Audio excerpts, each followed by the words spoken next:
കോഴിക്കോട് ഫറോക്കിൽ നാട്ടുകാർക്ക് അപകട ഭീഷണിയായി വാട്ടർ ടാങ്ക്. അറ്റകുറ്റപ്പണികൾ ഉടൻ നടത്തണമെന്നും ഇല്ലെങ്കിൽ അപകടത്തോടൊപ്പം പ്രദേശത്തെ കുടിവെള്ളം മുടങ്ങുമെന്നും നാട്ടുകാർ പറയുന്നു. ഫറോക്ക് നഗരസഭയുടെ കീഴിലുള്ള ഫറോക്ക് പാറോൾ താഴം പുളിക്കത്തറ വാട്ടർ ടാങ്കാണ് ജീർണിച്ച അവസ്ഥയിലുള്ളത്.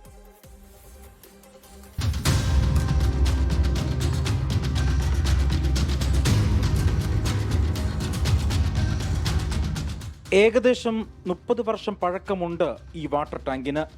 ഫറോക്ക് നഗരസഭയുടെ 5 വാർഡുകളിലേക്ക് വെള്ളമെത്തിക്കുന്ന പ്രധാനപ്പെട്ട ടാങ്കിന്റെ സംരക്ഷണ ഭിത്തികൾ ദ്രവിച്ച നിലയിലാണ്.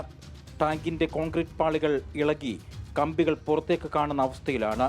ഭീതിയോടെയാണ് പ്രദേശവാസികൾ ഇവിടെ കഴിയുന്നത്. താഴെ സൈഡിൽ നിന്ന് പറഞ്ഞാൽ എവിടെയെങ്കിലും ഒന്ന് ഡൗൺ ആയ കംപ്ലീറ്റ് ടാങ്ക് താഴെ പോകും. വീട് പോലെ നമുക്ക് വീടുണ്ടാക്കാം, കുഴപ്പമില്ല. പക്ഷേ മക്കൾ എന്തെങ്കിലും ആയിപ്പോയുണ്ടല്ലോ, ഭയങ്കര പ്രശ്നമാണ്. വെള്ളം അവർ ഏത് വഴിക്ക് കൊടുത്തോട്ടെ, നമുക്ക് കുഴപ്പമില്ല. വെള്ളം നമ്മൾ സ്റ്റോപ്പ് ചെയ്യണമെന്ന് ആരോടും പറയുന്നില്ല. അല്ലെങ്കിൽ ഈ വെള്ളം ടാങ്കിലേക്ക് കയറ്റാതെ ഡൈവേർട്ട് ചെയ്തിട്ട് വേറെ വഴിക്ക് കൊടുക്കുക. അതേമാതിരി ഈ ടാങ്ക് ഡിസ്മാൻഡിൽ ചെയ്യുക. ടാങ്കിന് സമീപത്ത് താമസിക്കുന്ന വീടുകളിൽ നിരവധി കുട്ടികൾ ഓടി നടക്കുന്ന സ്ഥലം കൂടിയാണ്. നഗരസഭ പ്രശ്നത്തിന് ഉടൻ പരിഹാരം കാണണമെന്നാണ് നാട്ടുകാർ ആവശ്യപ്പെടുന്നത്. ഇത് 30 വർഷമായി ഇത് ഉണ്ടാക്കിയിട്ട്. അപ്പോൾ ഇത് ഏത് നിമിഷവും ഇടിഞ്ഞ് പൊളിഞ്ഞ് വീഴാനുള്ള സാധ്യത ഉണ്ട്. അതുകൊണ്ട് എത്രയും പെട്ടെന്ന് നന്നാക്കാനൊരു ഇതുണ്ടാക്കണം. വെള്ളമടിക്കുന്നതിന് ഞങ്ങൾക്കൊരു പ്രശ്നവുമില്ല. ഈ പിഞ്ച് കുട്ടികളാണ് ഇവിടെ നടക്കുന്നത്. ഏത് നിമിഷവും അവിടെ നടന്ന് കളിക്കില്ല. അപ്പോൾ എപ്പോഴാണ് വീഴാന്നൊന്നും പറയാൻ പറ്റില്ല. വാട്ടർ ടാങ്ക് അപകടാവസ്ഥയിലായെന്ന് നാട്ടുകാർ നിരവധി തവണ പരാതി നൽകിയെങ്കിലും അധികൃതർ ആ പരാതികളെല്ലാം അവഗണിച്ചു. മുനിസിപ്പാലിറ്റി, വില്ലേജ്, പോലീസ് സ്റ്റേഷനിലൊക്കെ പരാതി കൊടുത്തായി. ഇന്നല്ല കൊടുത്ത്, കുറേ മുമ്പ് ഞങ്ങൾ കൊടുത്തിരുന്നു. എന്താ വെച്ചാൽ അപ്പോൾ നമ്മളൊരു പോം വഴി കാണണം എന്നാണ് ഉദ്ദേശിക്കുന്നത്. എന്താ വെച്ചാൽ വെള്ളടി നമ്മൾ നിർത്തണ്ട നമ്മൾ പറയില്ല. അതിനേരം പോം വഴി ഒരു കണ്ടിട്ട് ഈ ടാങ്കിലേക്ക് ലോഡ് കയറ്റുന്നില്ലേ നിർത്തി വെക്കുക.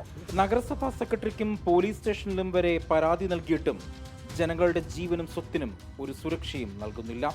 ജനങ്ങളുടെ സ്വത്തിനും ജീവനും ഭീഷണിയായ വാട്ടർ ടാങ്കിന്റെ അറ്റകുറ്റപ്പണികൾ എത്രയും വേഗം പൂർത്തീകരിക്കണമെന്നാണ് നാട്ടുകാർ ആവശ്യപ്പെടുന്നത്.